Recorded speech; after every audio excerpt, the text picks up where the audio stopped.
Les enfants chez une gardienne étaient contraints de voir leur mère partir.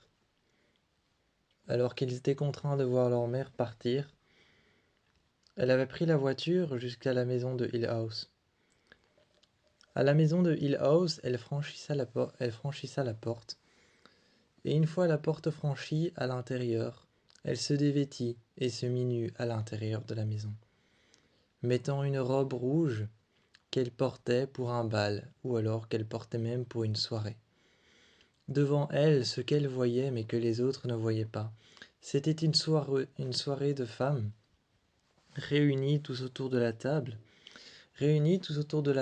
sur des vieilles chaises et des vieux fauteuils, ensemble l'un à côté des autres, des vieilles lampes et des vieux luminaires. Une femme qui racontait l'histoire d'un fantôme, un fantôme dont les yeux étaient gris et dont son visage se décarquelait. Se décarquelait comme du plâtre qui tombait d'un mur. Elle racontait l'histoire de ce fantôme, et la mère des enfants, tout de suite, se mit à sourire. Elle se mit à sourire et caressa son visage. Écoutant la voix de la femme, écoutant la douce voix de la femme, elle se mit à caresser son visage.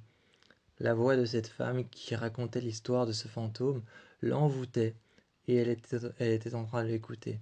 Elle voyait ces jeunes femmes assises sur le fauteuil et s'en était approchée, mais leur visage mutilé par le passé, mutilé par les traumatismes et par les peurs, par le fait de regarder devant soi et d'affronter ses peurs. Elle regardait leurs visages et voyait des visages différents que ceux qu'elle avait vus de loin. La maison était en train de lui faire face. La maison était en train de lui faire face, et elle regardait les visages de ces femmes. Ces femmes hurlaient, et elle pouvait entendre les cris. Elle était en train de danser, et plutôt que de crier ou que de partir en courant, elles se mirent à danser. Elles se mirent à danser comme si elles étaient deux.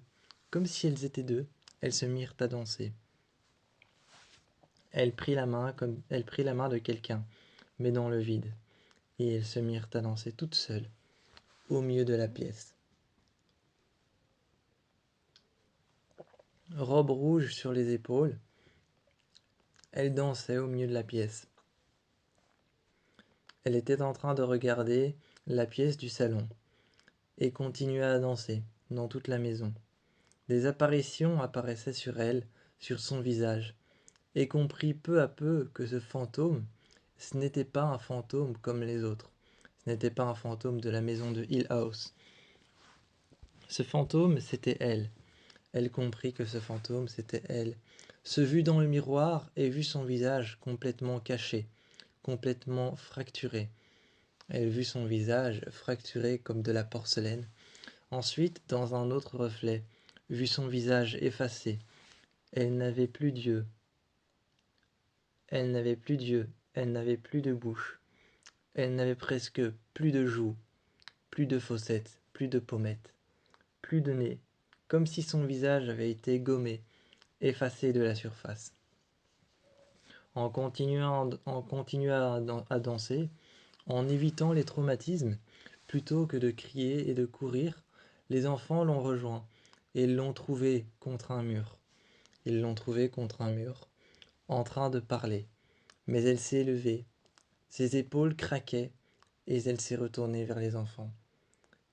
Elle a pris Luc près de elle. Elle lui a caressé le visage et les cheveux, en lui disant « Oh, mon beau !» Et puis elle l'a regardé. Là, sa voix s'est transformée, comme un grognement intérieur dans sa gorge, remontant lentement et tranquillement jusqu'à la surface. Puis elle a arraché la peau de ses yeux. Elle a arraché la peau de ses yeux, laissant 4 griffes visibles sur ses yeux. Ses yeux sont devenus d'un noir profond, comme des cendres qui tombaient de son visage d'en dessous de sa peau. Elle est restée là, et les voix qui sortaient de sa gorge, qui étaient très intérieures, commençaient à se faire extérieures, une voix transformée mais qui résonnait en écho. Les enfants sont partis, ont pris la voiture avec laquelle ils sont venus et sur laquelle ils ont vu sur la route la voiture de leur mère qui était complètement abandonnée sur le côté. Ils n'ont pas pris la voiture de leur mère ou alors ne l'ont pas saisie ou appelé la fourrière pour venir la récupérer. Ils ont récupéré leur mère qui s'était qu'ils ils ont récupéré leur mère qui s'était effondrée sur le côté, dont le qui s'était effondrée sur le côté à l'intérieur de la voiture. Les enfants, Luc et Théodora étaient en train de conduire. Elle était concentrée sur ce qu'elle faisait. Luc, lui, était en train de regarder sa mère, de s'approcher d'elle, comme s'il s'approchait de sa mère et que c'était encore réellement elle, alors qu'elle parlait. Dans son sommeil, elle murmurait des choses. Elle murmurait des choses que Théodora pouvait comprendre avec son gant qu'elle portait à la main. Elle se souvenait de son don de pouvoir comprendre et entendre les fantômes, comprendre leur douleur. Et là, ce n'était pas la douleur de sa mère ou la douleur de sa maladie. Ce n'était pas la douleur de la douleur de sa maladie qui était mentale, mais c'était une autre forme de douleur, venant d'un fantôme extérieur. Et plus elle écoutait, plus elle entendait tout ça, plus elle se disait qu'il y allait se passer certaines choses autour de leur mère. Ils l'ont ramenée à la maison. À l'appartement, il s'est passé certaines choses. Théodora a commencé à remarquer des sensations. Elle a commencé à remarquer des sensations. Le froid la nuit qui se faisait plus présent. L'obscurité qui se faisait présente à des endroits la journée lorsqu'il y avait un plein soleil. L'obscurité qui se faisait présente à un endroit lorsqu'il y avait plein soleil, souvent juste devant l'escalier. Et Théodora, elle, gardait sa main dans l'appartement sur les murs, pour pouvoir lire et comprendre les fantômes qui étaient piégés ici. Un soir, Luc s'est endormi. Il s'est alors baissé. Sous son lit, il entendait des grattements, quelque chose qui grattait le matelas et qui grattait les lattes en bois. Il a vu alors 2 pieds. Il a vu 2 pieds de l'autre côté du lit, là où il a abaissé sa tête, remarquant la présence d'un homme qui était en train de marcher autour du lit. Les pas se faisaient plus présents, contournaient le lit et arrivaient vers lui. Au final, le visage de l'homme n'est pas tombé là où il pensait qu'il allait tomber, là où il allait apparaître, en face de lui de l'autre côté du lit, mais juste à côté de lui, sentant sa main faire une pression sur son dos. Luc s'est saisi, réveillant les enfants, réveillant ses frères et sœurs, pour pouvoir voir sous son lit s'il y avait quelque chose. Sa sœur est arrivée et a regardé sous son lit, mais il n'y avait rien. Alors qu'ils attendaient, dans l'obscurité, une silhouette était assise sur le fauteuil dans le coin de la pièce de l'appartement, mais impossible à déchiffrer, si c'était un homme, une femme, ou alors un fantôme. Impossible, impossible à déchiffrer. Cette silhouette était assise. Le fauteuil, d'avant en arrière, était un fauteuil à bascule. Ce n'était pas un rocking chair, juste un fauteuil qui basculait d'avant en arrière, et ses pieds frappèrent contre le sol lourdement. Les rideaux s'ouvraient et donnèrent une vue horrible sur des visages cassés, brisés, ou alors encore des reflets à travers la lumière, même la journée, où on pouvait apercevoir des silhouettes dissipées dans la lumière du soleil qui se reflétait dans les vitres, dans les vitres, dans les vitraux de l'appartement, des lumières dissipées qui faisaient apparaître des fantômes. Et tout cela tournait autour de sa mère, jusqu'à ce qu'elle s'est mise sur un fauteuil, à leur raconter la vraie vérité de pourquoi elle était allée à Hill House ce soir-là. Mais personne n'a jamais su réellement ce qui s'était passé, car tout tournait autour de sa maladie mentale. Sa maladie mentale en détenait le secret. Elle-même ne savait même pas pourquoi elle était allée là-bas. Mais lorsqu'ils ont trouvé la robe rouge, tout a empiré. La nuit, la maison devenait vivante. Les couloirs abritaient des secrets brisés. Une impression forte que quelque chose marchait dans les couloirs. Une simple statue, un simple regard pouvait devenir un traumatisme enfoui. La nuit, alors qu'elle était en train de se brosser les cheveux, juste devant son miroir, posant délicatement sa brosse à cheveux sur le côté, déposant ses cheveux sur ses épaules, dans son dos et le long de sa poitrine.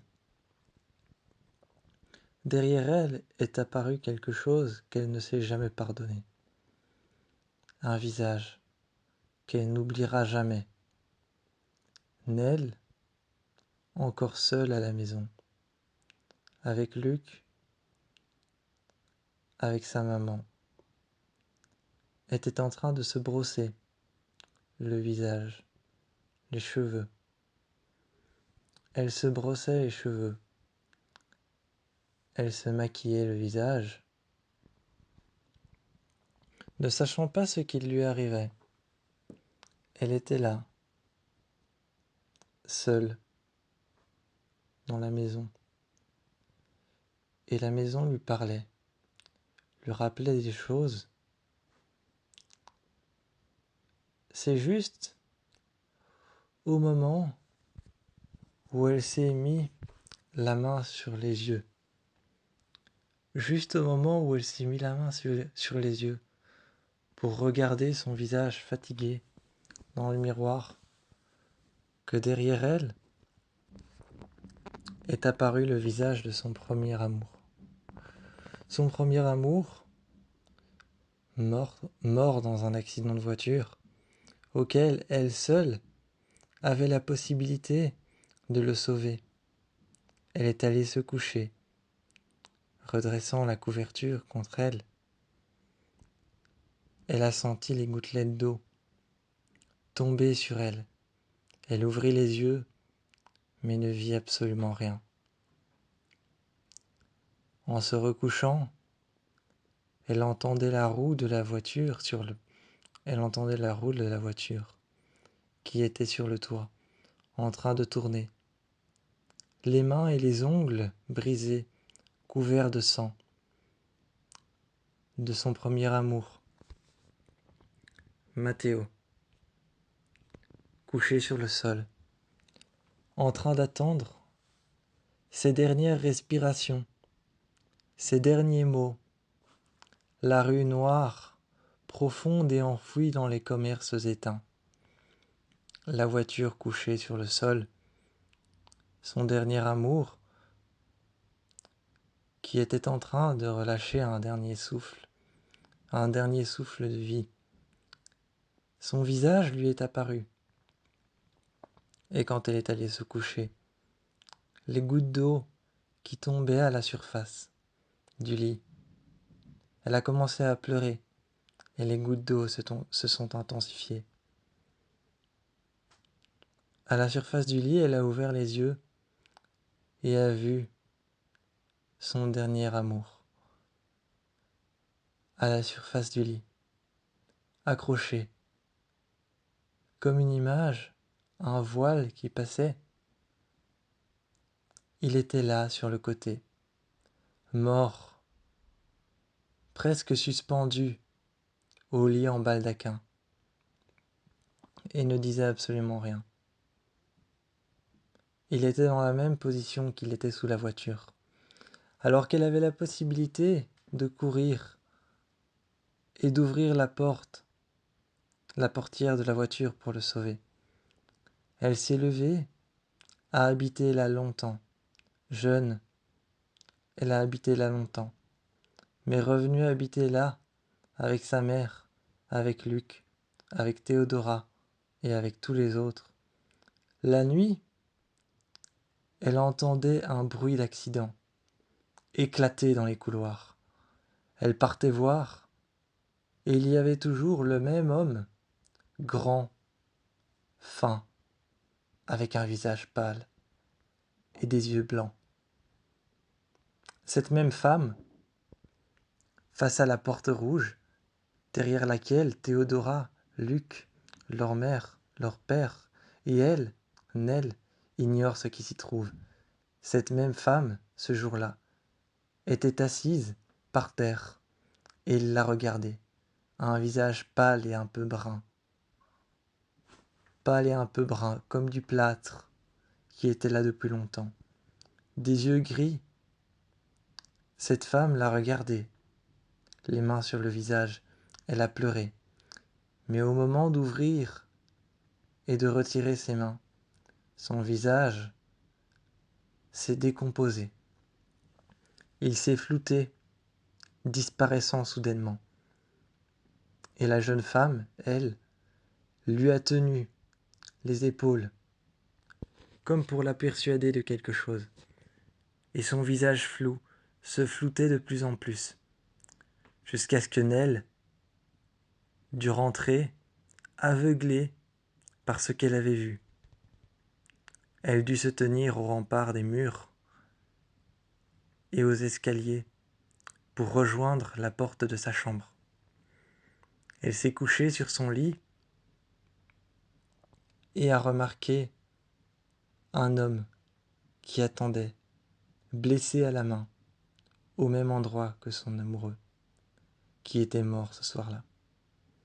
Elle ressentait la même tristesse, et dans son dos, malgré les couvertures qu'elle avait sur elle, dans sa chambre, elle pouvait sentir le même courant d'air.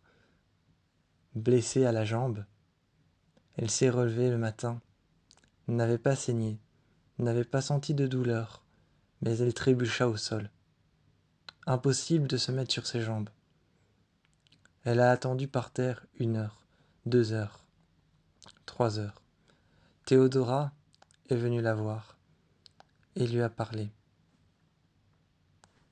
Elle lui a parlé et Nell lui a confié son secret, son traumatisme, pensant qu'en le confiant à Théo, une femme sachant communiquer avec les esprits, qui recevait de jeunes enfants traumatisés, qui avait de nombreux traumatismes en elle, pensant qu'en le confiant à elle, son traumatisme disparaîtrait.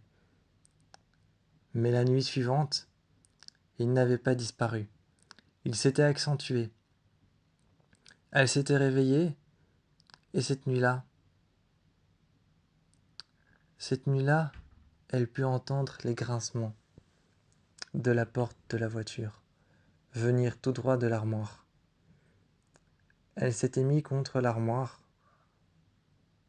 Elle s'était mise contre l'armoire et entendait les grincements de la porte ouverte et de la voiture. La porte s'est légèrement ouverte, la porte de l'armoire, et un bras est venu le toucher. Un bras est venu la toucher, non pas pour l'attaquer, mais pour la caresser, légèrement sur le visage. Elle sentait une présence, presque rassurante, mais toujours obscure et fantomatique. C'était lui, qui était là. C'était un fantôme de Hill House, mais c'était lui, son traumatisme. Elle a réouvert les yeux, et la femme qu'elle avait vue devant la porte rouge était en train de l'attendre. Elle la regardait, écoutait à la porte de l'armoire. Elle a marché dans les couloirs et a vu un rocking chair bouger seul. Dans la lumière que la lune reflétait à travers les vitraux de la maison. Une ombre la regardait, un regard léger, doux, presque attendrissant et réchauffant en plein milieu de la nuit. Ce n'était pas lui, c'était un fantôme de Hill House, assis sur une chaise, qui observait un traumatisme marcher la nuit, se diriger vers une autre porte. Elle essayait d'ouvrir la porte rouge, mais la femme lui est réapparue. Elle est revenue dans sa chambre, et des murmures. Pourquoi tu ne m'as pas sauvé? Pourquoi tu ne m'as pas sauvé? Tu en avais la possibilité. Pourquoi tu ne m'as pas sauvé? Elle s'est endormie en pleurant, entendant les murmures. Pourquoi tu ne m'as pas sauvé? Pourquoi tu n'as rien fait? Pourquoi tu m'as regardé? La pluie a commencé à tomber, une nouvelle fois, au-dessus d'elle, dans le lit en baldaquin. Elle est allée voir à la fenêtre, et à la fenêtre, couchée au sol, la personne qu'elle avait perdue, son amour d'avant, mort dans cet accident de voiture. Elle a couru à l'extérieur, s'est dirigée vers l'avant de la maison, et là où elle avait vu le corps, juste à l'arrivée, devant la maison, devant l'entrée, il n'y avait plus rien. Juste une surface, une flaque d'eau au sol, à l'endroit même où elle avait vu le corps. Elle a essayé d'attraper le corps. Quand elle a ouvert la porte, il était encore dehors. Mais quand elle est arrivée à l'endroit où il était, il avait disparu. À la porte, elle a remarqué une ombre, refermant la porte légèrement, mais pas complètement. Elle a levé les yeux à sa chambre, et au rideau de sa chambre, elle s'est vue, elle-même, regardant par la fenêtre, les épaules redressées, le buste en avant, avec une robe blanche, le visage pâle et gris, en train de tenir les rideaux près de son épaule, et d'y chipoter, chipotant légèrement à une mèche de ses cheveux. Elle l'a regardé, et a commencé à frapper sévèrement sur la vitre. Elle est arrivée dans sa chambre, et est revenue, mais sa chambre était vide. Il ne restait qu'un rideau qui était en train de voler au vent, et la fenêtre ouverte. Son traumatisme ne cessait de revenir, en force, pour lui montrer qu'elle ne s'était jamais pardonnée. Que ce n'était pas parce qu'elle en avait parlé à Théo qu'il s'était dissipé, que ce n'est pas parce qu'elle avait fait l'impasse dessus. Théo lui avait dit un soir, tu sais, ce n'est pas forcément parce que tu as tiré un trait sur le passé que le passé en a tiré un sur toi. À partir de là, tout se comprenait.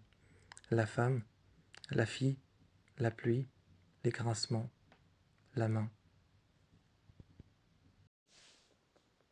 Un orage sans fin, une nuit inquiétante, une brume plus épaisse qu'un brouillard. Une brume plus épaisse qu'un brouillard, une brume plus épaisse que n'importe quoi d'autre. Un brouillard tout autour de Briarcliff. Un brouillard tout autour de Briarcliff, plus épais que de la vapeur d'eau qu'on pouvait remarquer dans les douches de Briarcliff. Tout autour de l'asile de fous, de l'asile de Briarcliff. Sir Jude regardait dehors. Une nuit sans fin, une nuit éternelle, était en train de joncher les murs. Une nuit sans fin était en train de joncher les murs. Elle entendait des bruits, comme si cette nuit sans fin était en train de s'agripper au mur. Comme si cette nuit sans fin agrippait Briarcliff. Comme si cette nuit sans fin agrippait Briarcliff, les murs de Briarcliff. Comme si elle l'agrippait de mille et une cauchemars. De mille et un cauchemars, de mille et un souvenirs.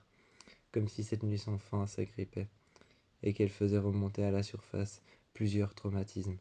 Cette nuit-là, Sir Jude rassembla alors tous les fous à l'intérieur de Briarcliff, dans la salle de jour, comme tous les jours, comme toutes les nuits. Dans la salle de jour, il y avait cette musique qui tournait en boucle. On entendait cette musique de Sœur Sourire qui tournait en boucle. On entendait cette chanson. Dominique, Nique s'en allait tout simplement, routier, pauvre et chantant. Alors que cette musique tournait en boucle encore et encore, on pouvait entendre certains fous se frapper la tête contre les murs, essayant de faire sortir les idées noires, essayant de faire sortir de pures idées jadis qu'ils avaient. Alors que la musique tournait encore et encore, elle était en cours sur un vinyle qui tournait. À côté, juste à côté, sur un vieux fauteuil abîmé, il y avait Kit Walker qui était avec l'âne, avec Lana. Lana Winters lui parlait, et Kit Walker reprit alors les notes qu'elle avait prises sur Briarcliff, sur ce qu'il se passait réellement à l'intérieur, depuis qu'elle avait été enfermée. Il lui avait dit que si Sir Jude ne voulait pas mettre la main dessus, et qu'elle ne voulait pas finir au fouet, qu'elle ne voulait pas finir au piquet, qu'elle ne voulait pas finir fouettée jusqu'au sang, voire même fouettée jusqu'à la mort par Sir Jude dans son bureau, avec son arsenal de fouets qu'elle avait, et qu'elle gardait précieusement pour les fous qui avaient fait une bêtise. Ce soir-là, ils sont sortis le jour de la tempête. Ce soir-là, ils sont sortis le soir de la tempête, alors que la pluie griffait les vitres, alors que le vent et les nuages s'agrippaient au mur, faisant ressortir d'idées jadis qui se terraient à l'intérieur de la tête des détenus. Quand ils sont sortis, Lana Winters a cru apercevoir avec Kit Walker, Lana Winters a pu apercevoir dehors deux yeux blancs très lumineux. Deux yeux blancs très lumineux qu'elle a pu apercevoir dehors. Elle a pu apercevoir des seaux de viande pourrie et avariée. Ça sentait l'odeur de viande pourrie et avariée, l'odeur de cadavre. Quand un seau est tombé à ses pieds, du sang s'est écoulé le long de ses pieds et de ses chaussures. Elle est rentrée à Briarcliff. Sir Jude a pu suivre les traces de ses pas jusqu'à sa chambre. Quand elle lui a demandé plusieurs fois s'il était sorti, Lana a nié avoir vu ce qu'elle avait vu. Mais elle avait bel et bien vu un monstre à trois pattes. Ses mains avaient été sectionnées, et il marchait sur des moignons. Sa peau était brûlée, couverte de sang. Il avait des petits yeux blancs et d'énormes griffes, d'énormes crocs, comme si ses dents étaient encore humaines, mais avaient été coupées pour pouvoir être plus tranchantes. Il la regardait avec sa bouche un peu déformée, ses lèvres qui étaient scarifiées, plein de coupures sur les lèvres et sur le visage, sa tête qui était un peu penchée sur le côté, et quand il marchait avec ses trois pattes, on pouvait voir son torse penché de gauche à droite. Il hurlait et criait, il essayait de parler, les mots ne ressemblaient pas à grand-chose. Quand elle a expliqué ça à Sir Jude l'a emmené dans son bureau et lui a demandé pourquoi est-ce qu'il était sorti. Lana avait un prétexte, elle avait dit qu'elle était sortie pour se renseigner.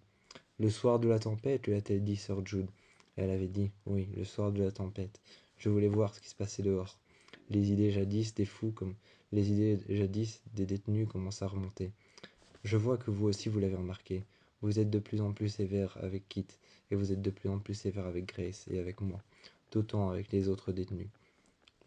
À un moment, la soirée cinéma qui avait été organisée avait été arrêtée.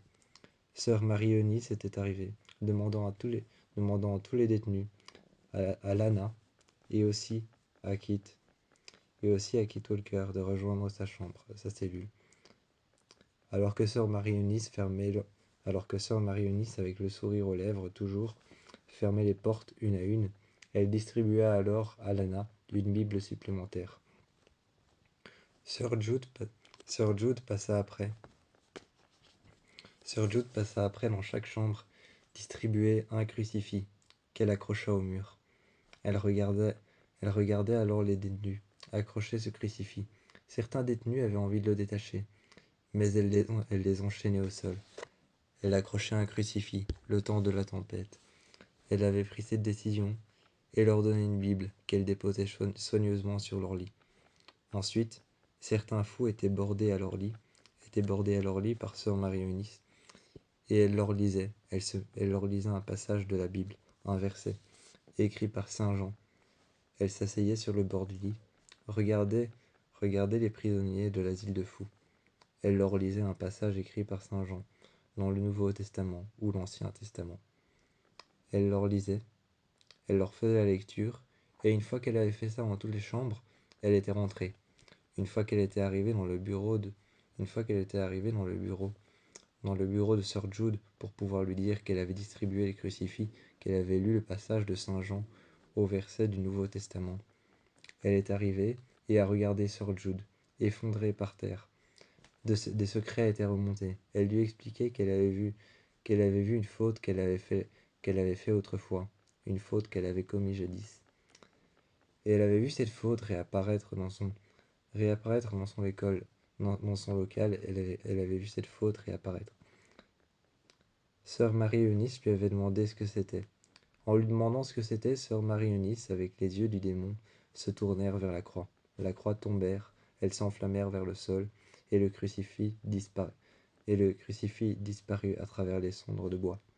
Elles ramassèrent les cendres, se mit alors à côté d'elle.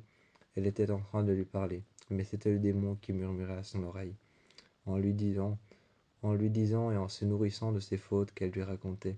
Le démon qui possédait sœur Marie-Eunice se nourrissait de ses faiblesses, en imitant Marie-Eunice, qui était en train de se mettre à côté de sœur Jude pour qu'elle puisse absoudre ses péchés et ses fautes commises autrefois. Lorsqu'ils ont essayé de ressortir, ils ont trouvé un passage sous ils ont trouvé un passage sous l'asile de fous, une sorte de tunnel, une sorte de tunnel, une sorte de mine avec des tunnels qui menaient un peu nulle part. Et ces sortes de tunnels qu'il y avait en dessous de Briarcliff, avec des chariots sur des rails. À l'intérieur, il y avait des organes. Il y avait des organes, des morts. À un moment, Kit et Lana ont trouvé un chariot.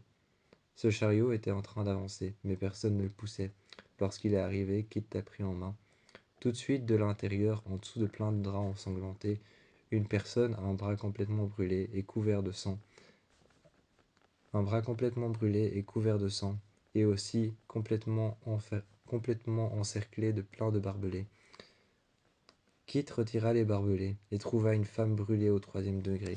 Ses cheveux avaient brûlé, son crâne avait brûlé, ses yeux étaient blancs, blancs comme des billes. Elle devait être aveugle et ne voyait plus rien. Elle était peut-être prête à être jetée dehors parmi les monstres et parmi les créatures de la nuit. Alors que l'orage ne se finissait pas, on les a retrouvés dans ces endroits, et sœur Jude les a ramenés dans son bureau. Elle les a alors mis sur la table, levant alors les vêtements de Lana et levant les vêtements de l'asile psychiatrique de Kit. Elles les frappèrent jusqu'au sang avec son fouet, rangèrent son fouet pas nettoyé, avec quelques gouttes de sang au bout. Elles regardèrent ensuite Kit Walker et elles regardèrent Lana, en leur disant de regagner leur chambre. Ce soir-là, ils essayèrent de dormir. Mais Lana était en train de regarder l'horloge et les battements de secondes qu'elle entendait. Elle entendait aussi le vide en plein milieu des escaliers avec la statue de la Sainte Vierge. Elle entendait le vide et les cris. Elle fixait le mur mais n'arrivait pas à dormir. Tandis que Kit, de son côté, lui, regardait le crucifix. Il essayait de se rassurer de temps en temps en lisant une certaine phrase au beau milieu d'un chapitre ou d'un verset de la Bible. Et il lisait une phrase de temps en temps, gardait sa main sur la Bible, sur le saint livre. Mais ce soir-là, quand ils se sont endormis, ils se sont tous les deux réveillés face à Arthur Argent, qui était en train de faire une petite lacération derrière l'oreille, afin d'y implanter une sorte de puce extraterrestre.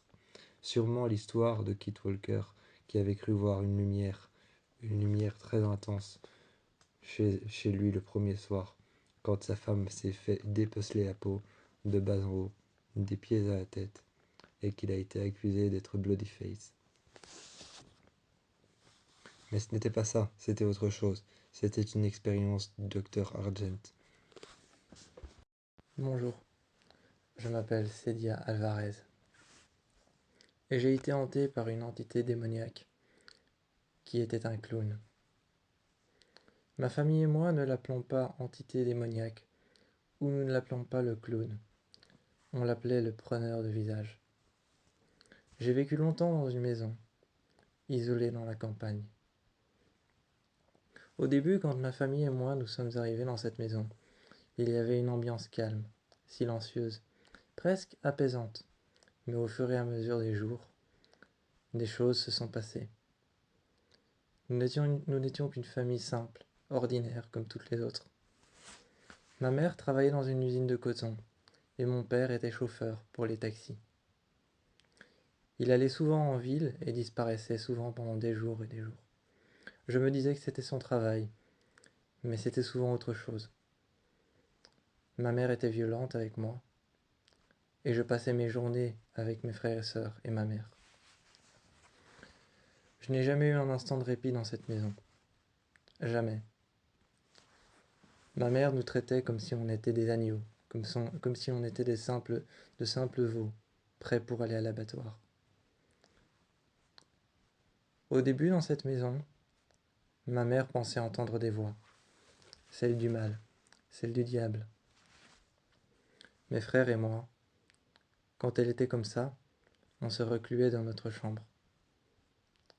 Pas de maman, pas de mal.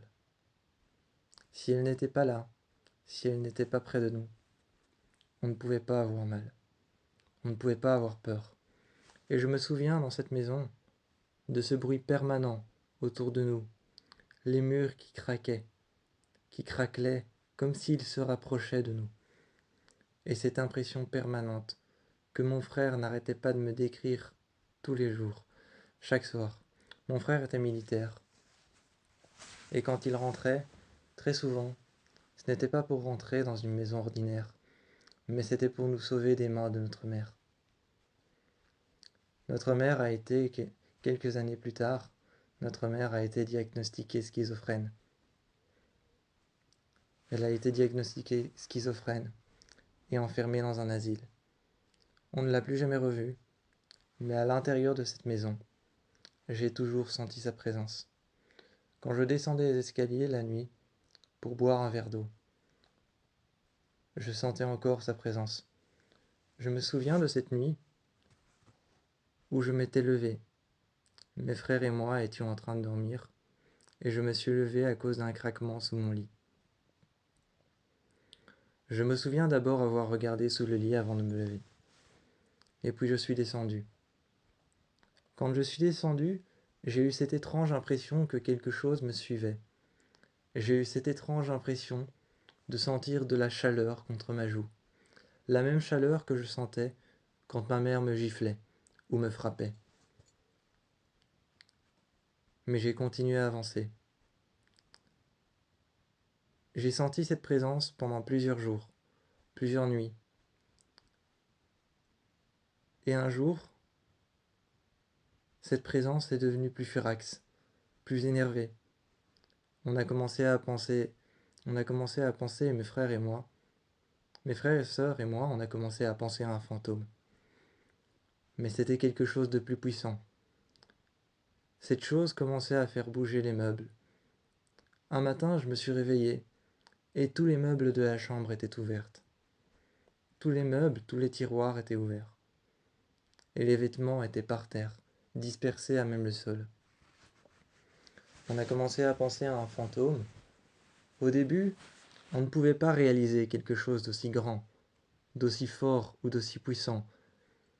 Alors on a essayé de rationaliser. On se disait que quelqu'un avait les clés de la maison et qu'il rentrait pendant la nuit, qu'il foutait le bazar à l'intérieur de notre chambre. Mais on a commencé à penser, ce n'est pas possible, ce n'est pas quelque chose de possible, de ne pas pouvoir se réveiller tout en sachant que quelqu'un rentre dans ta chambre et est à peine 1 mètre de ton lit. On a commencé alors à essayer plusieurs schémas, mais on avait tout le temps cette impression continue que quelque chose nous observait, quelque chose était dans la maison avec nous. J'avais ce poids au cœur, j'avais ce poids à l'estomac, quelque chose était là, ce n'était pas possible autrement. Notre mère n'aurait pas pu partir sinon. Mon frère, mon grand frère et moi, et même mes frères et sœurs, n'étions pas assez grands pour prendre encore une décision et la faire partir de la maison. Elle devenait de plus en plus violente. Elle se servait de la Bible comme outil.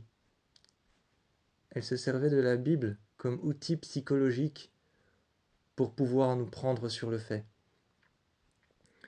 Elle se servait de nos mots et de nos paroles pour déplacer nos opinions sur autre chose et les remplacer par autre chose. Un jour, alors qu'elle était en train de crier, de frapper contre les murs et de hurler, elle s'était griffée au visage et je suis descendu, alors que je n'avais que 7 ans. Je suis descendu et je l'ai vue griffer le sol arracher les murs. Je l'ai vue griffer le sol, arracher les planches. Elle était en train de griffer les murs. Son vernis était parti, et elle était en robe de soirée. Je l'ai regardée, et je me suis dit à ce moment-là, ce n'est plus ma mère. Non, ce n'est pas possible. Ce n'est plus ma mère. Ce n'est plus elle ce n'est plus elle qui contrôle. Je me suis dit, ce n'est plus elle. Mon frère et moi, on a commencé à partir. On est parti de la maison. Mais un jour, quelque chose nous a rattrapés. Quelque chose nous a rattrapés. Et cette chose n'était ni démoniaque, ni venant du monde des esprits, ni malfaisante. Cette chose nous a rattrapés et nous a convaincus de revenir à la maison. On est revenu et j'avais l'impression que lorsque je suis rentré et que j'ai poussé la porte, cette présence avait disparu. Comme si une présence bienfaitrice était venue nous dire « C'est bon, c'est bon, vous pouvez revenir maintenant, vous pouvez revenir ». On est revenu, mais 3 jours plus tard, le cauchemar a recommencé. Je me souviens aussi de cette nuit où tu étais descendu tout seul. Tu étais descendu toute seule et tu t'es réveillée dans le jardin. Tu étais assise, tu parlais dans le vide et les mots étaient insensés. Je suis venu et quand je t'ai réveillée, tu m'as giflé. Tu m'as regardé droit dans les yeux et c'était pas possible autrement. J'ai vu tes yeux, le regard que tu me lançais et j'ai pensé non, mon frère est possédé. On est resté en cette maison longtemps. La chose qu'on appelait le preneur de visage est apparue le jour où on a trouvé ce costume de clown entier dans la cave, un costume rouge avec des bandes de couleurs. Une entité s'était emparée de cette chose. Un clown démoniaque avec un visage blanc. La nuit, quand on dormait, on se réveillait, on entendait des coups de feu partout autour de la maison. Il venait de l'extérieur de la maison. Encore heureux qu'il n'était pas à l'intérieur. Il venait de l'extérieur, très profond dans la forêt, mais on les entendait comme si quelqu'un tirait devant la maison. Un matin, je me suis réveillé. J'ai ouvert les yeux et j'ai vu un clown par terre et une tache de sang. J'ai hurlé, comme si ma vie, j'ai hurlé, comme si ma vie était finie, comme si cette chose s'en était prise à moi. J'ai vu ce clown avec une balle dans la tête, un impact de balle. J'ai crié et on l'a revu. On a continué à le voir, continuellement. Cette chose s'acharnait. Elle s'acharnait sur nous. Elle avait trouvé un moyen de nous enfermer dans un endroit clos, isolé du monde, là où elle pouvait jouer sa comédie morbide. Et on continuait à entendre les coups de feu, à le voir apparaître, couché sur le sol. Et un jour ça a disparu. Mais elle est revenue quelques jours plus tard. Les coups de feu ont cessé. On s'est dit que tout était fini. On s'est dit qu'on pouvait enfin vivre heureux. On s'est dit qu'on pouvait même partir de la maison. Mais on n'est jamais parti. Et cette chose a continué à apparaître. Jusqu'au jour où elle n'apparaissait plus couchée sur le sol avec une balle dans la tête, mais debout, juste devant nous. Elle grognait. Un grognement, je me souviens que tu m'avais expliqué, un grognement qui vient de la gorge, du plus profond, voire même de son estomac. Quand on le regardait et qu'on entendait son grognement, on ne regardait pas directement sa tête, on regardait son ventre, comme si on avait l'impression que c'était intérieur, plutôt que extérieur.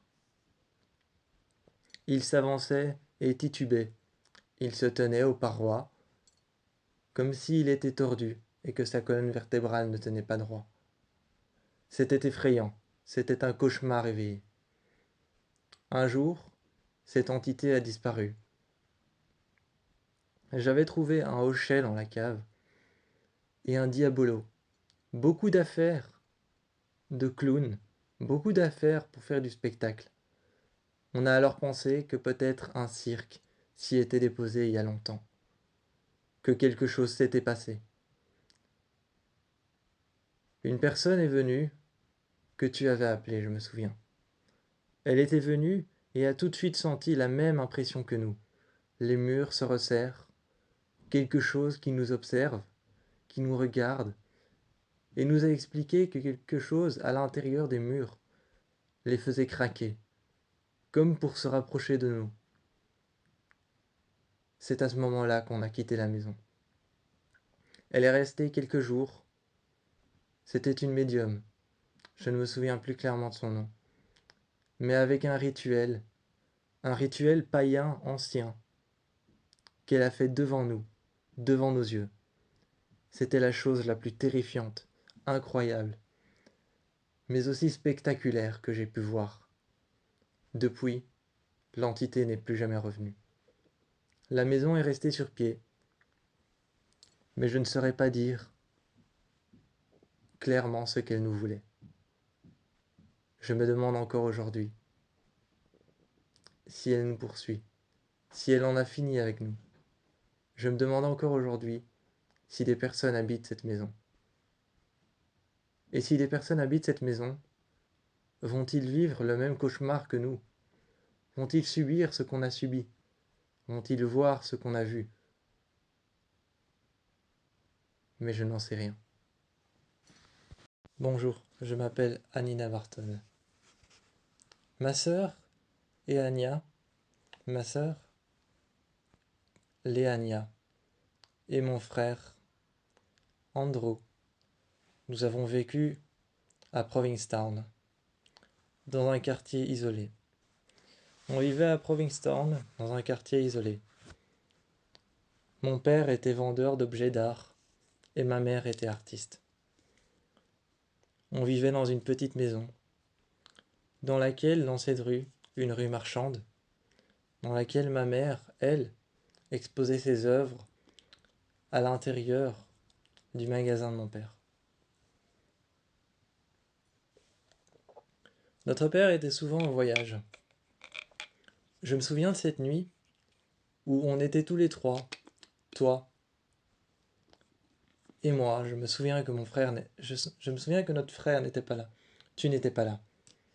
Mais nous deux, nous étions à la maison. Ce soir-là, tu m'as décrit que quelque chose était en train de nous observer. Et je ne sais pas pourquoi, je ne t'ai pas cru. Mais en descendant dans le magasin, pour récupérer de l'argent, et pour sortir, à 2 rues d'ici, à 2 rues de notre maison, pour sortir et aller acheter des bonbons, pour aller acheter des bonbecs, j'ai senti une présence qui m'observait tout à l'intérieur de la rue. J'ai trouvé ce vieux miroir sur le côté, et je savais que notre père partait en voyage récupérer des objets d'art, des objets chers qu'il vendait ensuite dans son magasin. Et je me suis dit que ça pouvait lui plaire. Je l'ai pris, et quand je me suis retourné, une ombre me regardait, fixement, une femme, avec une robe. Elle était là, fixe. Elle avait les bras le long du corps. Quand je suis parti avec le miroir, j'ai pu entendre un chant, comme si elle s'était mise à chanter. J'entendais sa voix. C'était une sorte de berceuse venant de la gorge. Elle chantait, les lèvres contre les lèvres, et je pouvais l'entendre derrière moi. J'ai couru le plus vite que j'ai pu, et je suis rentré. Tu m'as demandé pourquoi j'étais comme ça, en panique. Tu es venu près de moi, et c'est là que j'ai commencé à te croire. Le soir, je suis descendu. On est descendus tous les deux, et on a commencé à entendre quelque chose qui frappait. On a cherché dans toute la maison. On pensait que c'était derrière les murs. On pensait que c'était les voisins de la maison d'à côté. On est allé sonner chez les voisins et on a demandé s'il se passait quelque chose. Ils nous ont regardés et nous ont dit qu'il ne se passait absolument rien. Alors on est revenu. Quand on est revenu, on a eu cette impression que quelque chose était là avec nous, qu'on n'était pas seul. C'était près du miroir que tout se passait. Il y avait une énergie très concentrée près de ce miroir. Quand on se mettait face à ce miroir, on avait l'impression que tout était en mouvement, que tout bougeait. On avait l'impression de sentir une énergie qui vibrait et qui venait de l'intérieur du miroir. Plus je m'approchais, plus j'avais le sentiment que quelque chose était là, dans ce miroir. J'ai regardé longtemps ce miroir, jusqu'à ce que je voie apparaître une main. J'ai vu apparaître une main sur le miroir, juste sur la glace. Alors que c'était impossible.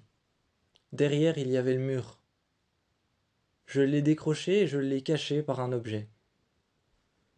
Mais on a commencé à entendre des coups, toujours par 3 fois, qui frappaient contre les murs. Dans notre chambre, ça frappait 1 fois, 2 fois, et la 3e fois était beaucoup plus forte. On est descendu, on a fermé la porte, et les coups frappaient 1 fois, 2 fois, 3 fois, beaucoup plus fort. On est allé voir le miroir, et il y avait une traînée de sang séché. Comme si quelque chose s'était passé, presque comme de la rouille. On a regardé à l'endroit où il y avait le miroir. Il y avait toute cette traînée de sang. On a essayé de la nettoyer toute la nuit, avant que notre père ne revienne. Notre père, quand il est revenu, et qu'il a vu cette traînée, on lui a expliqué toute l'histoire. Je lui ai expliqué où j'ai trouvé le miroir, et notre père est devenu violent, comme sous l'influence de quelque chose. Il m'a giflé et je me souviens m'être rattrapé contre le mur. J'ai glissé et je me suis cogné. Notre père était devenu violent. Il était accro à ce miroir.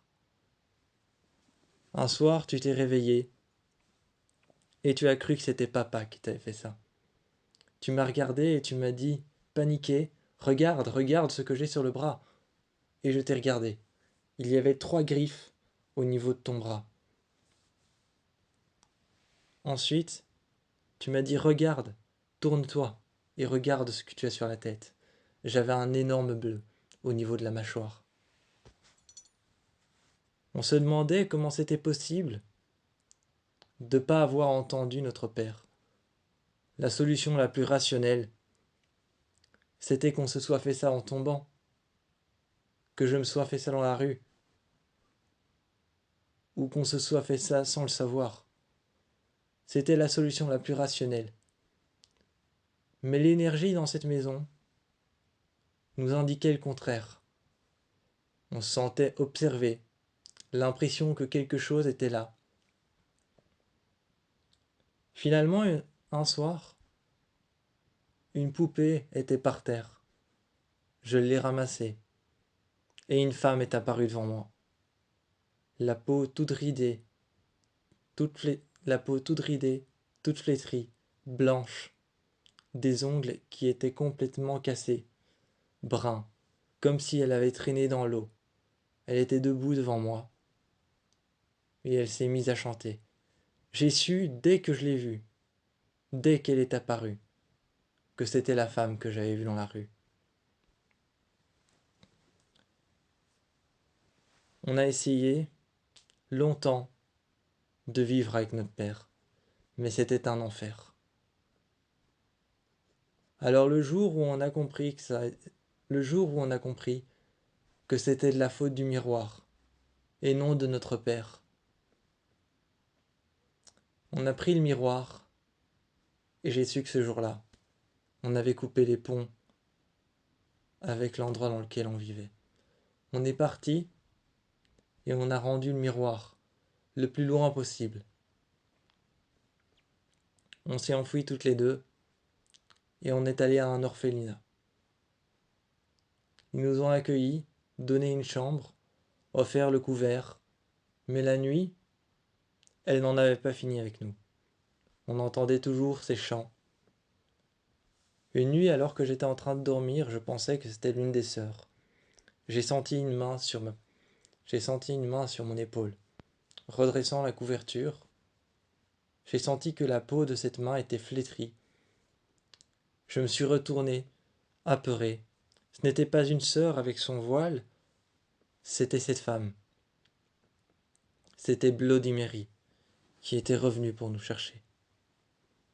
Le miroir était toujours d'activité. Mais un jour, une sœur est venue, et le cauchemar s'était terminé. Bloody Mary s'était occupée de mon père. Ma mère s'était donné la mort. On a su que c'était terminé. À ce moment-là, on a pu recommencer une vie. Ici. Mais la seule chose qui continue à nous hanter, ce sont les chants de Bloody Mary. Elle continue à me hanter encore aujourd'hui, à hanter ma chambre, dans cette maison. J'ignore si les gens ont habité ce quartier, ont récupéré cette maison. J'ignore ce que sont devenus les objets de mon père. J'ignore si quelqu'un va aller vivre là-bas. Encore moins si quelqu'un a récupéré le miroir. Mais ma sœur et moi sommes toujours hantés par Bloody Mary. On ignore ce qu'elle veut et si elle en a fini un jour, si elle en a fini avec nous, si un jour elle en aura fini avec nous. Mais on entend toujours ces chants. D'ailleurs, je les entends encore résonner dans ma tête. Je ne sais pas ce qu'elle veut. Et je ne sais pas si je la reverrai un jour. Ça a été un cauchemar pour nous deux qui n'a jamais cessé. Je m'appelle Elizabeth St. Jones. Et mon mari et moi, pendant les vacances, avons fait quelque chose que on n'aurait jamais dû faire. Mon mari et moi sommes partis en vacances en Afrique, dans un village très reclus, éloigné des autres villages.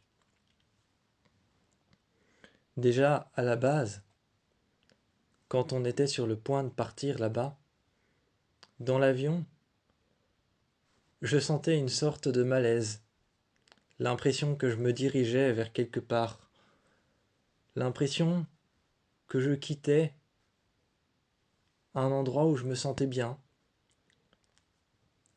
pour atterrir à un endroit où il se passerait quelque chose. Ce malaise était permanent. Pendant les heures de vol qui ont suivi, je regardais autour de moi. Ce malaise permanent me donnait l'impression que quelque chose était avec nous dans l'avion, mais il n'y avait rien. Mais une fois au village, la nuit, quand on est arrivé, la nuit au village, j'entendais des bruits. Je reconnaissais des sons. Je reconnaissais des sons d'animaux nocturnes qui me faisaient déjà peur. Les villageois, quand on est arrivé, étaient très souriants, très accueillants. On buvait le pot, un plat traditionnel. On mangeait les plats traditionnels le matin. Le soir, on retournait se coucher.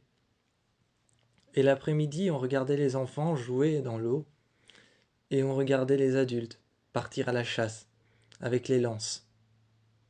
C'était un peuple très reclus, c'était un peuple très isolé, qui ne fonctionnait pas à la chasse comme tous les autres, avec des armes ou avec des voitures, avec de gros pick-up.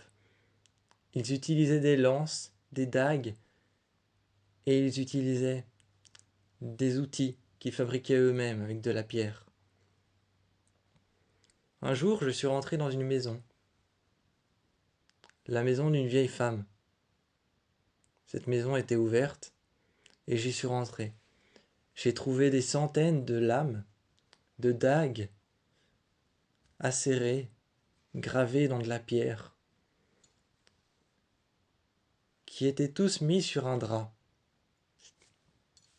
Quelque chose a directement attiré mon attention. Une marque de sang sur le côté. Le drap était en partie beige, mais une énorme marque de sang sur le côté, sur le drap, n'était pas encore sèche. On était dans un village, on était dans un village reculé, où les animaux sont partout autour. Je me disais que ça avait été certainement un sacrifice, ou qu'elle vivait ici, pour me rassurer, ou pour rationaliser. La chose la plus évidente, c'était qu'elle vivait ici. Donc elle devait forcément préparer sa nourriture elle-même. Ici, je me suis dit qu'elle a égorgé peut-être un animal pour pouvoir s'en nourrir et cuire la viande. Je me disais que c'était comme ça, que c'était à cause de ça. Un soir, cette femme est sortie, avec des dagues dans un sac, qu'on entendait cogner les unes contre les autres. Elle les a étendues devant tout le monde et tout le monde s'est rassemblé autour d'elle directement. Il n'y a pas eu d'appel, rien. Et on a été voir. J'ai fait la chose que je regrette le plus aujourd'hui. J'ai pris mon GSM et je l'ai filmé. Je savais que c'était une chose que je ne devais pas faire. Au moment où elle a étalé son, au moment où elle a étalé son matériel, au moment où elle a mis ce voile sur ses épaules, qu'elle a croisé les jambes et que j'ai allumé mon GSM, elle a levé la tête et m'a regardé. Et j'ai senti comme une présence froide, obscure, envahir mon dos. À ce moment-là, je savais que quelque chose n'allait pas. Je savais que quelque chose n'allait pas. Cette femme a commencé à bénir le village. Ça ressemblait à une bénédiction, une sorte d'exorcisme. Elle est retournée plusieurs fois dans sa maison et dans une hutte sur le côté où elle est allée chercher des feuilles. Elle a fait alors d'énormes tubes de feuilles à l'intérieur desquels, dans des tubes de bambou, elle remplissait les feuilles et les brûlait avec un feu. Elle appelait ça le feu ardent. Elle soulevait les tubes de bambou et évacuait la vapeur qui partait en dessous. Elle évacuait ça autour des huttes et les faisait tourner autour des gens. Au moment où je ne me suis pas penché pour qu'elle mette la vapeur autour de moi, un enfant est arrivé derrière moi et a poussé mon dos en avant. Il fallait se pencher et elle m'a regardé dans les yeux. Elle avait un œil de couleur et un œil blanc. Son œil blanc, qui lui était tout à fait normal, possédait une petite ligne rouge de sang. Je l'ai regardée et je l'ai fixée. Elle m'a dit de baisser les yeux. Elle a continué son rituel et a béni les maisons. Elle rentrait chez tout le monde. Quand elle est rentrée dans notre hutte, je ne me suis pas senti rassuré. Quand on a pris l'avion, après ce séjour, on est revenu. Au fond de mon sac, j'ai trouvé une pierre noire. Au début, je me disais que c'était une vanne, que c'était une blague, ça ne pouvait pas être réel. Je n'ai pas pris quoi que ce soit. C'était une obsidienne. Je l'ai retournée, et derrière était gravé un mot. Un seul mot. Prenez garde. Il était écrit Prenez garde derrière. Je me disais que c'était une blague. Une blague qu'un un jeune adolescent ou un enfant nous avait fait dans l'avion. Prenez garde.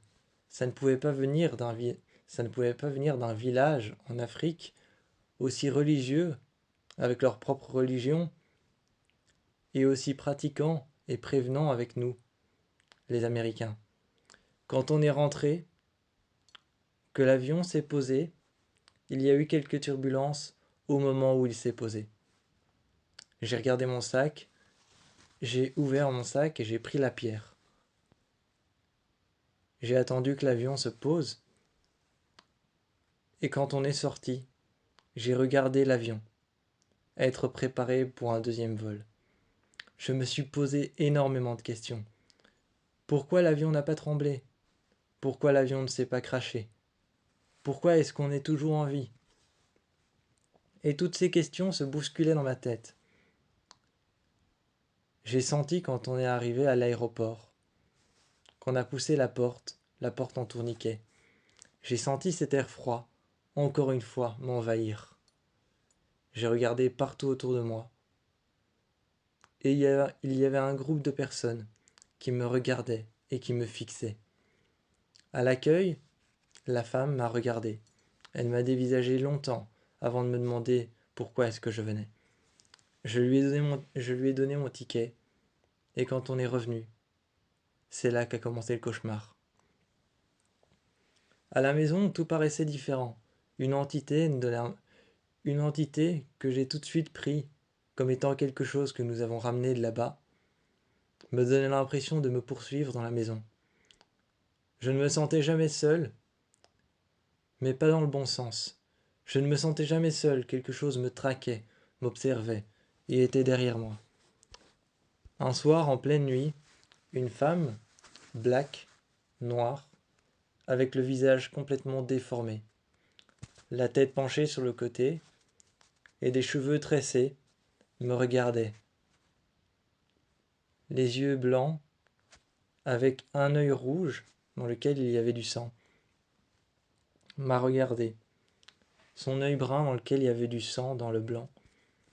Elle m'a regardé et elle restait là, silencieuse. Un soir, j'ai ouvert la porte parce qu'on tambourinait à la porte. On tambourinait à la porte et alors j'ai ouvert. Cette femme était face à moi. Elle a mis ses mains sur ma gorge. Elle m'a poussé contre le sol. Ça t'a réveillé, je me souviens que ça t'a réveillé. Tu t'es réveillé en panique et tu m'as vu contre le sol, essayer de me débattre dans le vide. Sans le savoir, je t'ai frappé. Parce que quand tu essayais de me contrôler, d'arrêter de faire en sorte que je me débatte, cette, cette femme était debout à la porte, derrière moi. On a continué à vivre comme ça avec elle. À un moment, je me suis dit, vu ta réaction, il faut que je fasse semblant de rien. Alors je me suis tais. Mais un soir, on s'est réveillés tous les deux. Et tu as commencé à me croire quand je disais qu'il y avait une entité dans la maison et qu'on avait ramené quelque chose de là-bas. On s'est réveillés au moment où toutes les portes se sont ouvertes lentement. Et puis elles ont commencé à claquer, à se fermer, et les tiroirs à s'ouvrir et à se fermer. Cette femme était bien dans la maison, mais personne ne savait dire si elle était vivante ou morte. On a commencé à croire à une entité démoniaque venue d'Afrique, de notre voyage, qu'on avait accidentellement ramenée. On a donné l'obsidienne à une femme qui était venue voir.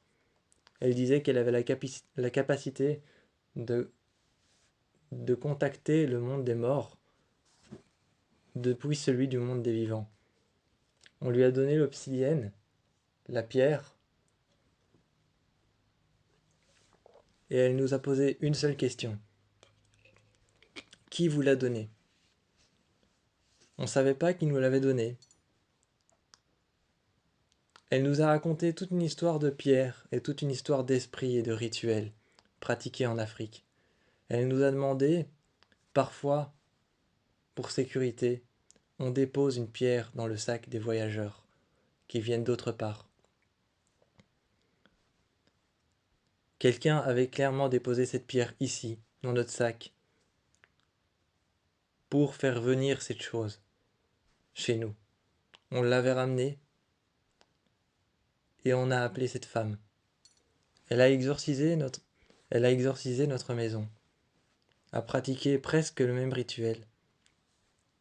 Avec une plume d'autruche et avec un grand plat en métal dans lequel elle a mis de la poudre noire, de l'eau et qu'elle a brûlé. La flamme est devenue bleue, intense, un bleu intense. Et elle a brûlé. Longtemps, elle a parcouru la maison avec la flamme qui brûlait. Je ne comprenais pas pourquoi le métal n'aspirait pas la chaleur et pourquoi sa main ne brûlait pas. Elle la tenait à même sa main et faisait aller la vapeur. Elle la dispersait dans la pièce et à chaque pièce expliquait quelque chose de différent. Elle cherchait cette chose. Elle ne nous parlait pas à nous ou ne nous posait pas de questions. Elle la cherchait. Finalement, elle l'a trouvée et s'est retrouvée face à elle. Des éclairs sont apparus dans la maison. L'obscurité a envahi toute une pièce. J'ai ouvert la porte et je l'ai revue. Elle m'a poussé contre le sol. Tout s'est éteint et pendant une coupure de courant, quand tout s'est rallumé, elle a refait une dernière fois le tour de la maison. On a entendu un cri, vulgaire, incessant, continuer et faire trembler les murs et les cadres au mur. Après ça, on s'est demandé, est-ce que c'était une disparition? Est-ce que c'était simplement une présence, un second fait paranormal, l'entité qui voulait parler, qui expliquait ce qu'elle voulait de nous? Mais elle n'est jamais clairement partie. Après ce cri, elle a disparu. Aujourd'hui encore, chez nous, nous ne la voyons toujours pas. Ni toi, ni moi. Mais on n'est pas sûr qu'elle est clairement partie. On ressent encore cette énergie obscure, intense, qui flotte partout dans les pièces. On n'a jamais pu avoir un moment de répit à deux, parce que cette énergie est toujours présente. Et on ne sait pas si elle en a fini avec nous. On ignore si elle va rester, ou on ignore si un jour on va savoir rompre le sort, ou la faire repartir de là où elle est venue. On a essayé de casser l'obsidienne, mais ça n'a fait qu'empirer les choses. Tout le mal que nous avons subi et que nous subissons encore repose sur une erreur. Je regrette profondément d'avoir fait ça, d'avoir filmé cette femme et d'avoir fait ce voyage. Mais encore aujourd'hui, nous deux, toi comme moi, on ignore si elle en a fini avec nous et ce qu'elle nous veut. Mais elle est toujours là quelque part. Mais on ne la voit plus. Elle ne se montre plus, ni même frontalement, n'ouvre plus de porte et ne fait plus bouger les choses. On ressent encore sa présence. On sait qu'elle est là. Bonjour, je m'appelle Lila Camille. J'ai été hanté par le fœtus de mon propre enfant. Quand j'étais marié à mon mari, on s'est tout de suite marié. Ça a tout de suite été le coup de foudre. Je l'ai vu, il m'a vu, et on s'est rencontrés sous un abri de jardin. Il pleuvait, je me souviens, il faisait mauvais. Il était là avec moi. J'avais prévu avec des amis d'aller au cinéma. Et c'était lui qui récupérait les tickets. C'était lui qui était au guichet du cinéma.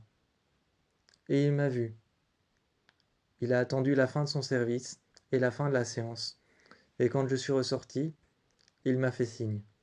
Ça a été le coup de foudre directement. Mais au fur et à mesure des jours, des choses étranges se sont passées autour de moi. J'ai senti une impression de présence enfantine, comme quand quelqu'un t'appelle et a besoin de toi. J'essayais de te l'expliquer, mais tu ne m'écoutais pas. Tu me disais que c'était pas possible. Tu me disais que c'était mon instinct de maman qui demandait à revenir à la surface. Tu me disais que c'était mon instinct de maman qui parlait. Mais moi, je sentais cette présence, une présence enfantine. Et puis plus tard, on s'est mariés. On s'est mariés. C'était l'un des plus beaux jours de ma vie. Mais ce n'était que le commencement d'un cauchemar. Ce jour-là, tu m'as mis la bague au doigt et on s'est mariés. On a emménagé dans une petite maison. Et c'est là qu'a commencé le cauchemar. Au début, on voulait un enfant. On a fait un enfant, mais il est mort.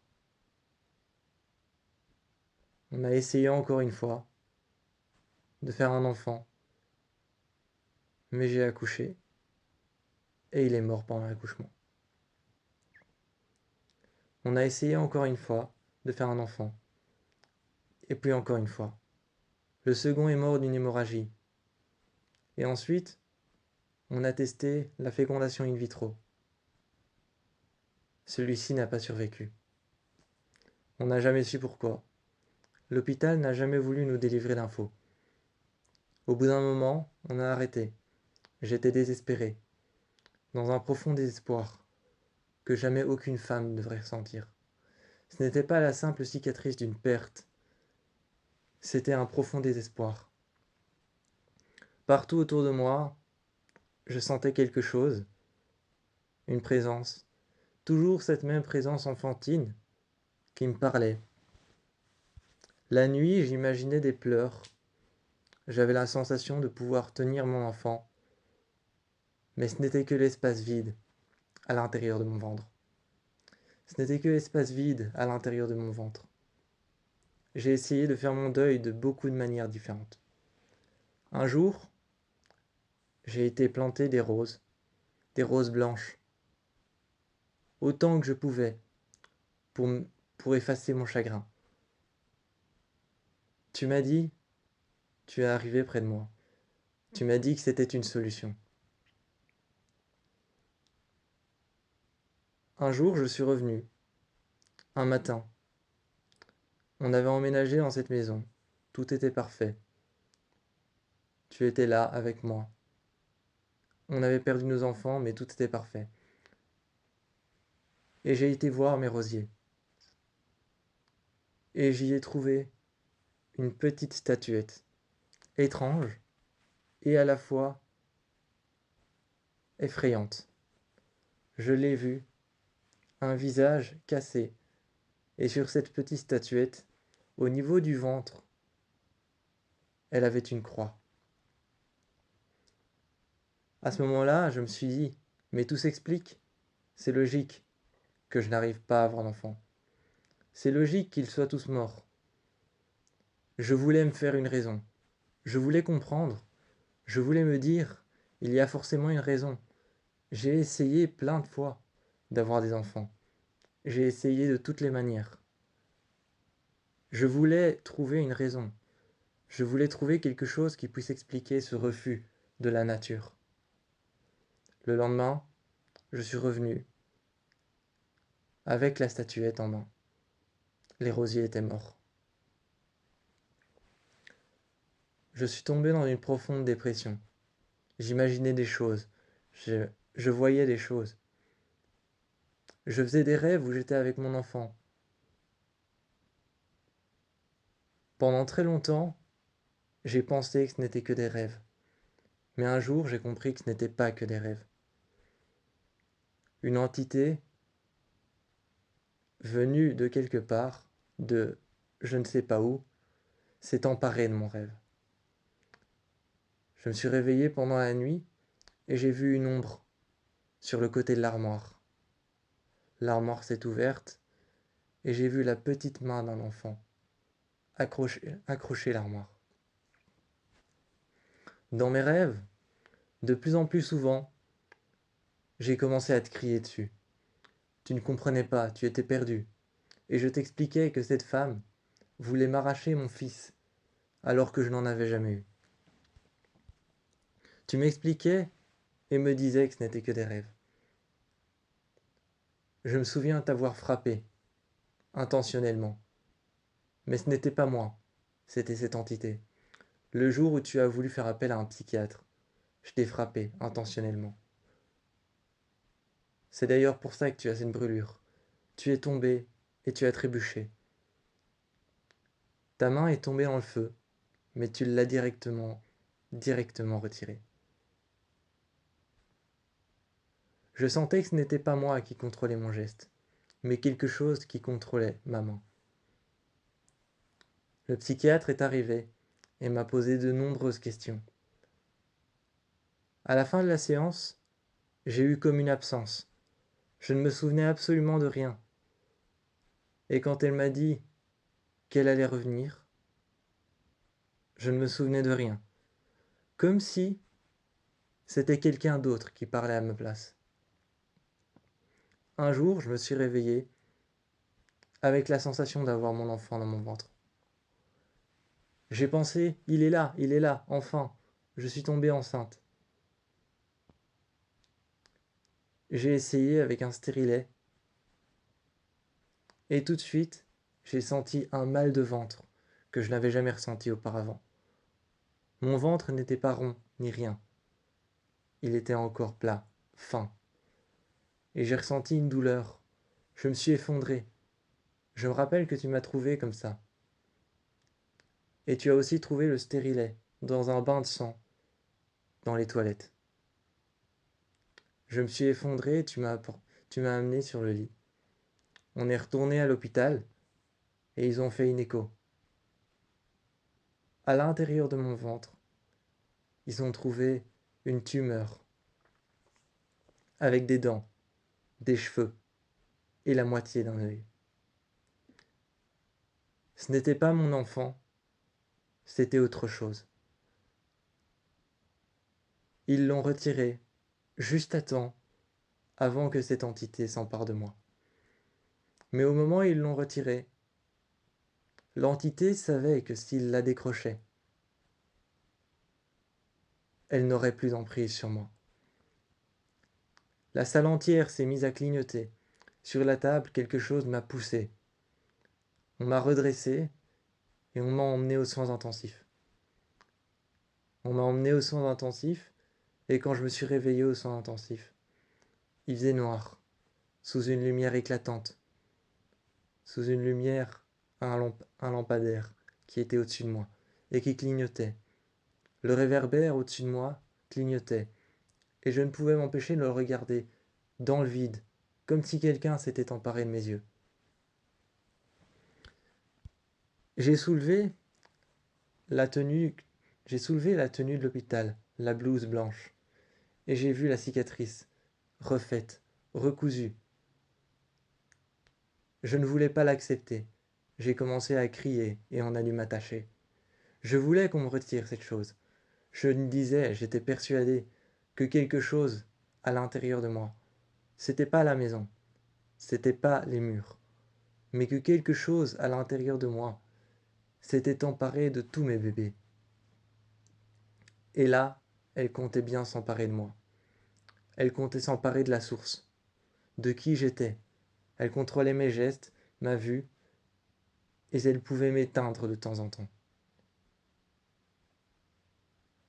Alors je ne sais pas si aujourd'hui, j'aurai un enfant un jour, je ne sais pas. Mais cette chose, à l'intérieur de moi, cette, cette matière vivante, faite à partir de cheveux, de dents, avec la moitié d'un œil, va continuer à me persécuter. Je ne sais pas quand elle en aura fini, ou si elle en aura fini, mais elle continue à m'utiliser comme un outil pour semer la peur et la pagaille dans ma vie. Elle continue à m'utiliser comme son objet, son jouet, son vaisseau. Et j'ignore si un jour elle va cicatriser toute seule, ou si elle va s'accrocher à moi comme un parasite. À Westworld, Dolores et Caleb avaient découvert une salle tenue secrète. À l'intérieur, il faisait froid. Du liquide entourait la pièce, du liquide blanc à l'intérieur desquels travaillaient des machines et des bras articulés. Des corps étaient étendus, pas encore finis, jusqu'aux os, aux nerfs et aux vaisseaux qui pouvaient traverser leurs jambes et leurs bras. Ils n'étaient pas encore finis, étaient encore tout blancs et trempés dans les liquides. Les bras articulés et les machines étaient en train de les tremper dans ce liquide blanc, de les récupérer et de les finir. Les bras articulés réfléchissaient et regardaient ce qu'ils devaient finir sur les bras, les jambes des autres qui étaient en train d'être fabriqués.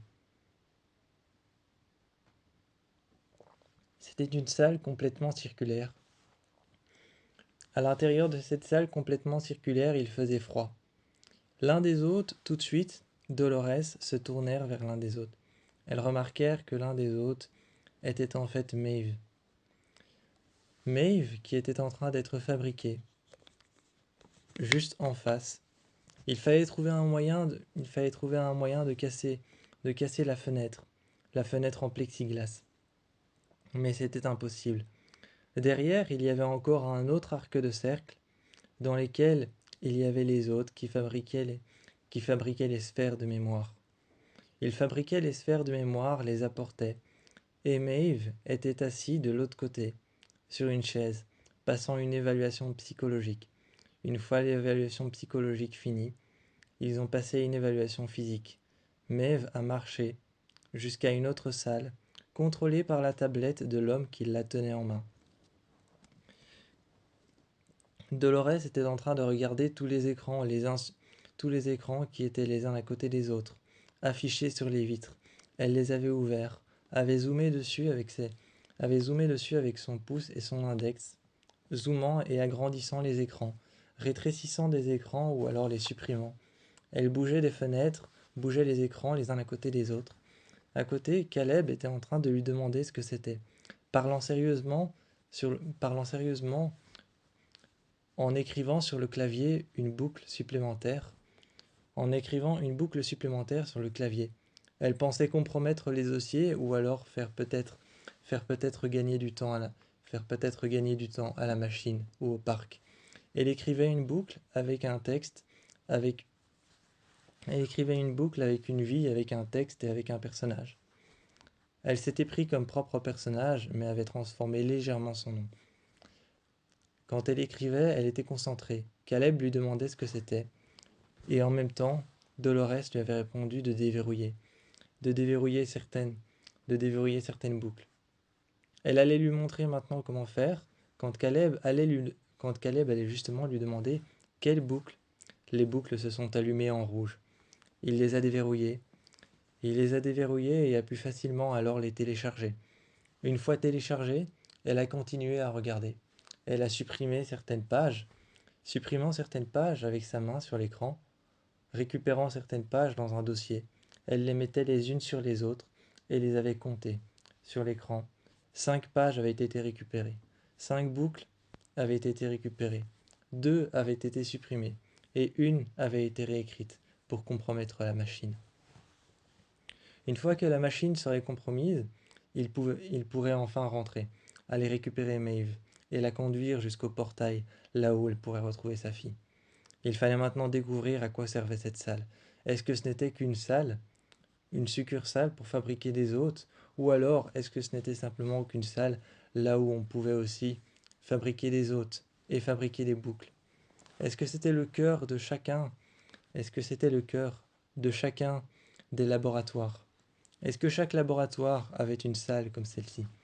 À l'intérieur, ce liquide blanc sentait presque comme l'intérieur d'un être humain. Ça sentait presque comme l'intérieur d'un être humain en train de pourrir. Ça sentait un peu le pourri et en même temps, ça sentait les produits. Ça sentait un peu les produits comme pour fabriquer un être vivant, comme du formol ou du chlore. Une odeur de formol et de chlore pour la conservation. Ce produit blanc avait la même odeur. Ils ont essayé de trouver un moyen de sortir et d'aller là où il y avait les hôtes. Maeve était en train de passer son évaluation. Ce n'était plus une évaluation psychologique, mais c'était une évaluation physique. On lui demandait de tourner la tête, de regarder, on testait ses réflexes, on testait la manière dont elle s'asseyait et dont elle marchait, et on la mettait même en face dans un endroit, dans une autre, dans une autre, dans un autre cercle, on la mettait dans un autre cercle un peu plus loin. On la mettait en face d'un autre hôte qui venait d'être terminé et fabriqué. Celui-ci n'avait pas encore de corps, clairement. Il n'avait pas encore de corps, on n'avait pas déposé les côtes, on n'avait pas déposé les seins, la poitrine, les épaules et les bras. Il était encore tout articulé, il était encore tout articulé. On voyait l'intérieur de son corps en métal. Alors alors qu'elle était comme ça, en train de réfléchir, en train de réfléchir à son attaque, Maeve était consciente qu'elle passait. Maeve était consciente qu'elle passait. Elle était consciente qu'elle passait quelque chose, qu'elle passait une, inter- une interrogation psychologique. Elle était consciente qu'elle passait une interrogation psychologique, mais elle réfléchissait aussi, en même temps. Elle réfléchissait, elle levait la tête pour voir comment s'en sortir. Mais elle était contrôlée par la tablette. Elle ne savait pas si c'était elle qui commandait. L'homme la faisait bouger, et son corps bougeait, virait sur le côté. Elle prenait une arme, et on lui mettait une arme dans la main. Elle dégainait un katana, et se mettait à combattre, avec les mains. Avec les avant-bras, avec les poings serrés et fermés, elle se mettait à combattre. Lâcha le katana sur le côté. Et en se mettant à combattre, elle leva la tête et réfléchissait à ce qu'elle faisait. Elle se voyait combattre, mais sentait son corps bouger. Elle ne pouvait, elle pouvait penser, elle pouvait se dire arrête de faire ça, mais elle n'y arrivait pas. La tablette avait bien plus de pouvoir sur elle qu'elle ne le pensait. Un moment, Dolores est arrivée, arme à la main qu'elle avait récupérée. Elle avait tiré sur l'un des hommes. L'un des hommes avait essayé de crier arrêt fonction motrice, arrêt fonction motrice, mais rien ne fonctionnait comme il le fallait. Dolores avait récupéré son propre contrôle, le propre contrôle de sa sphère de pensée, de sa boucle. Elle avait réécrit sa boucle, elle avait trouvé le cœur du, elle avait trouvé le cœur du réseau. Quand elle avait trouvé le cœur du réseau du laboratoire, elle est arrivée, à tirer sur les deux hommes. Deux hommes dans le couloir avec des armes lui ont dit arrêt fonction motrice. Quand ils lui ont dit arrêt fonction motrice, Dolores les a regardés, avec la tête inclinée. Elle s'est avancée et a commencé à tirer sur eux, sans regret, sans relâche. Elle a avancé. Chaque homme lui disait arrêt fonction motrice, avec une arme à la main. Un moment, un homme est arrivé. Un homme est arrivé et a dit Dolores. Elle l'a regardé, a réagi autrement, comme si elle s'approchait d'elle, comme si cet homme était son créateur. Elle s'approchait de lui en lui disant mon créateur. Mais ce n'était qu'un coup de bluff.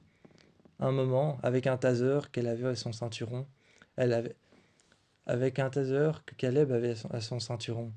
Dolores l'avait récupéré au ceinturon de Caleb, le taser, et l'avait mis dans le cou de cet homme. L'homme est tombé, et elle a dit à Caleb de le suivre. En demandant à Caleb de le suivre avec les dossiers qu'ils avaient récupérés, elle avait pris Maeve qui était en train de trébucher, qui ne savait pas clairement où elle était, un peu perturbée, un peu perturbée de l'endroit dans lequel elle se trouvait. Ce qu'elle voyait, ce qu'elle entendait, ce qu'elle sentait et ce qu'elle faisait était un peu faussé par les données. Dolores lui expliquait comment est-ce qu'ils allaient sortir d'ici, comment est-ce qu'ils allaient s'en aller, comment est-ce qu'ils allaient partir. À la surface, il y avait un cheval qui les attendait. De l'autre côté, une voiture pick-up. Une voiture pick-up de l'autre côté. Et de l'autre côté, une autre voiture. Une voiture cross qui les attendait.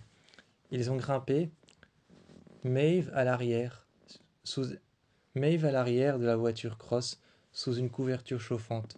Caleb l'a emmené un peu plus loin, dans une base militaire. Caleb l'a emmené dans une base militaire et Dolores faisait la surveillance de loin avec un drone. Armée sur le sol, elle les regardait rentrer, en les survolant avec le drone.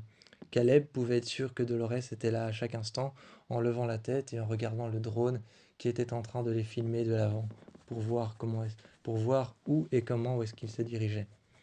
Caleb est rentré. Caleb est rentré, volant une arme, volant une combinaison et un badge. Le, le drone, lui, continuait à rentrer. Il s'était fait invisible. Il s'était fait invisible grâce à l'une des fonctions que Dolores avait rajoutées. Il était juste au-dessus, mais Caleb, lui, avec des lunettes, avec des lentilles à vision infrarouge, il pouvait le voir, le remarquer, lever la tête et continuer à combattre. Il continuait à combattre les hommes devant lui. Le combat s'est fait long, dur et rugueux. Il récupéra, il récupéra Maeve, qu'il avait été couché dans l'une des salles, et avait été la récupérer.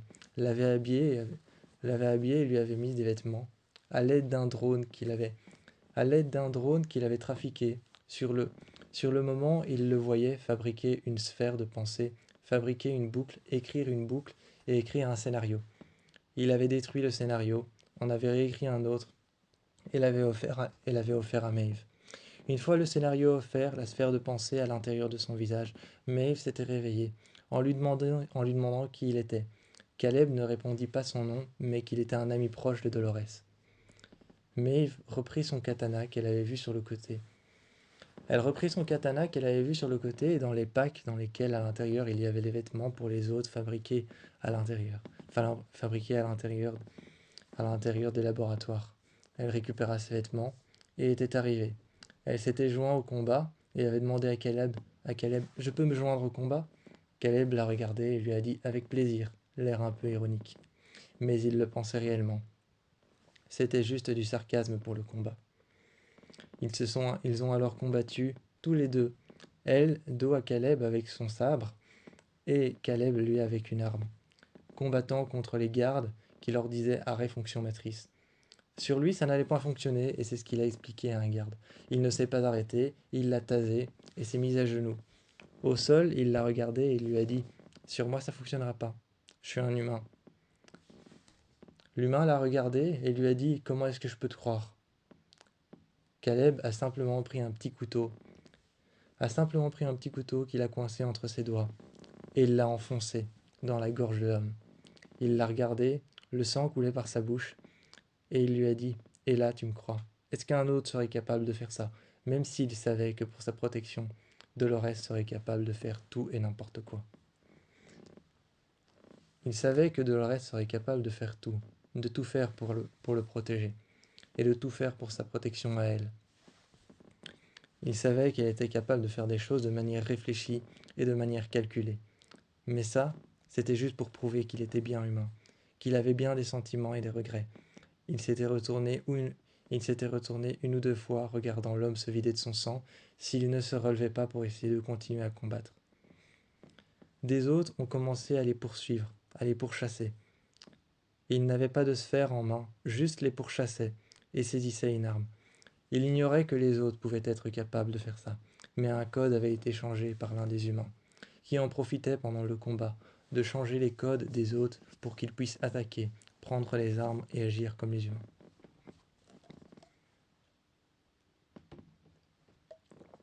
Une fois à l'extérieur, ils ont pris le pick-up. Dolores est arrivée avec une voiture cross, et ils ont pris la fuite jusqu'au portail.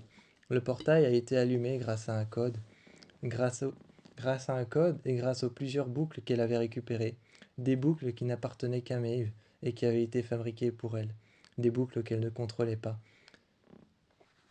Dolores lui avait rendu son libre arbitre. Dolores lui avait rendu son libre arbitre et avait modifié les boucles. Des boucles avec sa fille, avec sa famille, avec son mari. Des boucles qu'elle pourrait contrôler, dans lesquelles les questions et les réponses étaient encore à remplir. Les choix étaient encore à faire. Et elle les avait inscrits dans le code du portail, avait laissé Maeve s'en aller.